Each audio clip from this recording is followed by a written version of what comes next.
I'll read it again from the NRSV. It's Numbers 27. Then the daughters of Zelophehad came forward. Zelophehad was son of Hepher, son of Gilead, son of Machir, son of Manasseh, son of Joseph, a member of the Manassite clan. The names of his daughters were Mahlah, Noah, Hoglah, Milcah, and Tirzah. They stood before Moses, Eleazar the priest, and the leaders and all the congregation at the entrance of the tent of meeting, and they said, "Our father died in the wilderness. He was not among the company of those who gathered themselves together against the Lord in the company of Korah, but he died for his own sin, and he had no sons. Why should the name of our father be taken away from his clan because he had no son? Give to us a possession among our father's brothers." Moses brought their case before the Lord, and the Lord spoke to Moses, saying, "The daughters of Zelophehad are right in what they're saying. You shall indeed let them possess an inheritance among their father's brothers and pass the inheritance of their father on to them. You shall also say to the Israelites, if a man dies and has no son, then you shall pass his inheritance on to his daughter. If he has no daughter, then you shall give his inheritance to his brothers. If he has no brothers, then you shall give his inheritance to his father's brothers. And if his father has no brothers, then you shall give his inheritance to the nearest kinsman of his clan. And he shall possess it. It shall be for the Israelites a statute and ordinance, as the Lord commanded Moses." The word of the Lord. Did you know that in the state of Pennsylvania, there's a state law that indicates when driving at night in rural parts of Pennsylvania, motorists must stop every mile to send up a rocket signal? In Winona Lake, Wisconsin, it is illegal to eat ice cream at a counter on Sunday. In Kansas, that means you can eat it at your house. Not at I don't know. In Kansas, no restaurants are allowed to serve cherry pie a la mode on Sunday, the Lord's Day. So then restaurants still can serve apple pie a la mode, but not cherry pie a la mode. Which makes me want to research cherries in Kansas, right? If you're a woman living in Michigan, you might want to check with your husband before heading to the hairstylist, because according to state law, your hair belongs to your spouse and you need permission before you can alter it. Sometimes laws are silly. Exodus 21:7 gives parameters about selling our daughters. It's particularly if you need to sell a daughter to pay a debt, but then there are also information in that same verse on how you must be able to buy your daughter back at a fair price. So they can't gouge the price of your daughter if you sold her to pay a debt. And so also, I'm curious, what is the fair price for our daughters? Exodus 35:2 indicates that working on the Sabbath is punishable by death. It's not a fine, everybody. We can take each other outside and kill you. Leviticus 11:7-8 condemns touching the skin of a dead pig, which is really too bad for the NFL. According to Deuteronomy 22:9-11, we are not to plant different crops adjacent to one another, and there goes my garden bed. The biblical laws are told primarily in Exodus, Leviticus, Numbers, and Deuteronomy. The books tell stories of the people while they wandered in the wilderness, and then adjacent to those stories are laws that were coming about as the people were forming themselves as a people. The book of Numbers is a book that counts things. The name. Not just head counts, but it counts the names of people. tribal leaders and elders and spies that went into the promised land. We know that there's a lot of work that goes into censuses. Censuses. There are jobs created, right? Just for folks to go door to door to find people, documented or undocumented, voters or not voters, rich or poor. There is something sacred about taking account. Each year, our elders take account of those who are on our rolls as members, those we have seen and those we have not seen. And the count is a call for our elders and deacons to connect or reconnect with people in our community of faith. So as a plug for next week, we've got a potluck. Each family in our church, I don't know if you know this, each family in our church is assigned an elder and a deacon partner.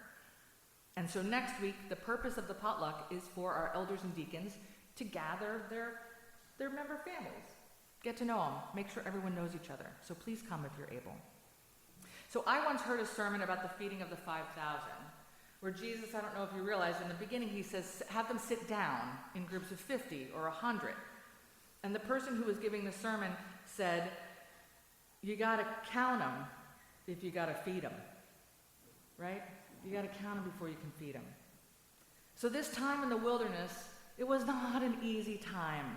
The people had grievances. There were several battles, bloody, death, a lot of it. And as I was reading through the book of Numbers, though, I caught this very interesting phrase that kind of stopped me in my tracks, and it made me wonder if that phrase could also be understood as a metaphor. The phrase was, when the cloud lifted, and then whenever that happened, it seemed like the people were able to move forward. And then the cloud would settle, and it seemed that during those times, the people aired their grievances. They complained about things that made them unable to move forward. And so I was just thinking about what it feels like when we say, like, I'm like in a cloud, right? That when clouds are, making our eyesight cloudy, right? We just can't see forward. Or at best, our understanding is opaque of the situation. It feels like we have a cloud. And then sometimes clouds lift and we have understanding. We get things, we see things. So it just made me wonder about a deeper understanding of the people of God that had been liberated from slavery, and now they are on this long journey through the wilderness with just the promise of a home somewhere, sometime. So the book of Numbers takes the people of God very seriously. And so this metaphor helped me also take them seriously. People matter. If we don't take people seriously, when we don't take people seriously, when we forget that others matter, we begin to dehumanize one another, and we forget that we share humanity. We belong to one another. So that's why I wanted to take these 5 ladies seriously, and not just what they were saying, but their names. Right? The daughters of Zelophehad came forward. Zelophehad was son of Hefer, son of Gilead, son of Machir, son of Manasseh, son of Joseph, a member of the Manassite clan. The names are not like ours, and so we get lost right away, but that sentence simply spells out the family tree for 7 generations. Many of you can do that with your families. Many of you can't, but that's what it does. 7 generations.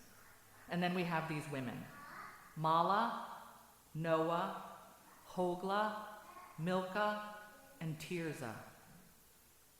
Mala, Noah, Hogla, Milcah, and Tirzah. There's not going to be a test. I just think names matter.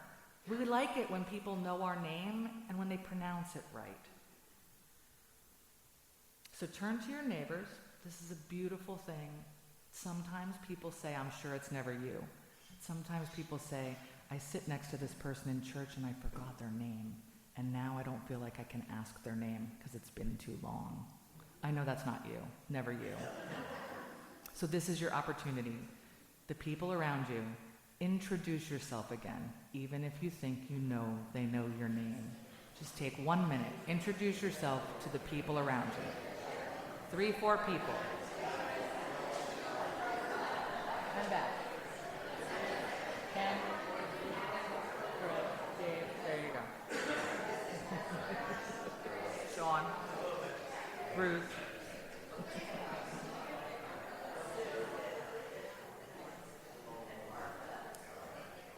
So you know the story now. Nala, Noah, Hogla, Milcah, Tirzah, they made their case before Moses. I love it. Their father died in the wilderness, and then they made a point of saying he wasn't part of this other faction that died because they sinned together. No, my dad, he just died his own thing, his own sin, his own life, right?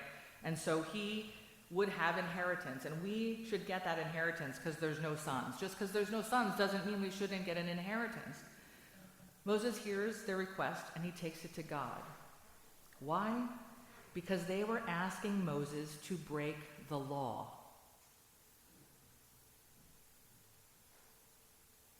And God says to Moses, they're right in what they're saying, which is to say, Moses, the law is wrong.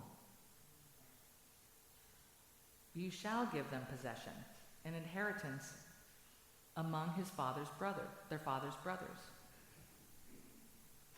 And then Moses goes on to say even more, or God says to Moses even more, you shall also say to the Israelites, if a man dies and has no sons, then you shall pass his inheritance to his daughters.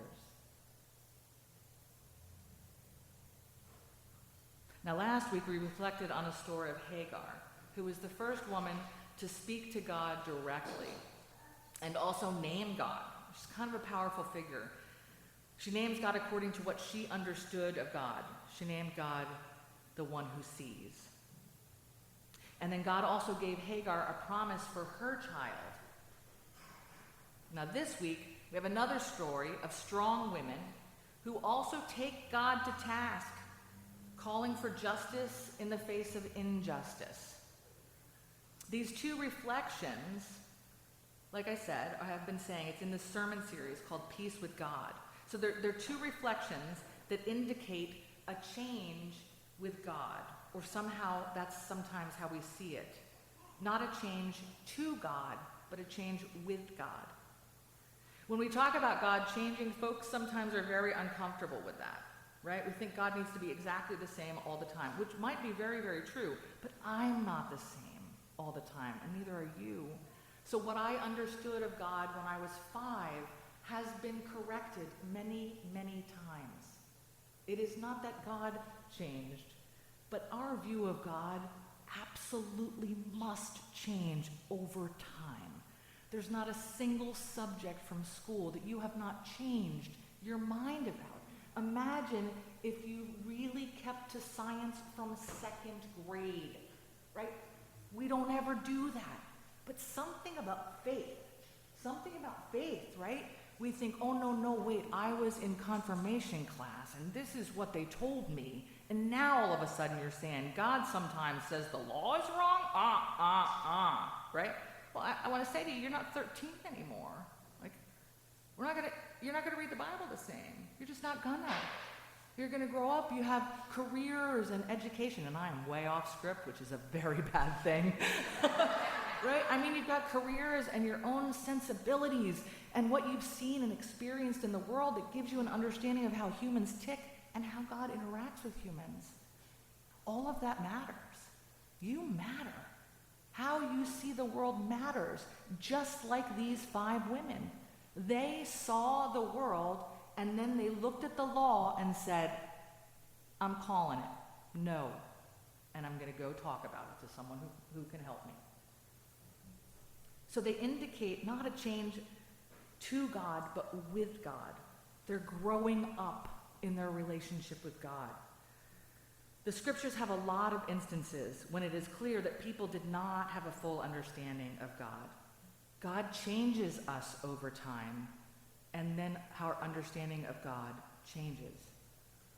It's easy to say when we're confronted with a different aspect, truth of God, that is to say, that when we're confronted with something new of God, some truth, we can include it in what we've always thought. God's picture can grow. None of us completely know or understand God. All of us have notions about God, like I said, that at some point in our lives we will find was not accurate. These stories are about God making peace with these women. And in today's story, it's Moses making peace with God so that Moses could make peace with others. And the truth is, when some lack peace, then it's true that none of us have peace. When one law harms some, it harms us all. And we are called to be discerning, even about the laws of our land, even about the laws of our church. We're called to be discerning, to see where there is a lack of peace and then pursue peace. Doing justice, making right with one another, is the act of peacemaking. Amen. As you are able, please stand in body or spirit and let's affirm our faith together.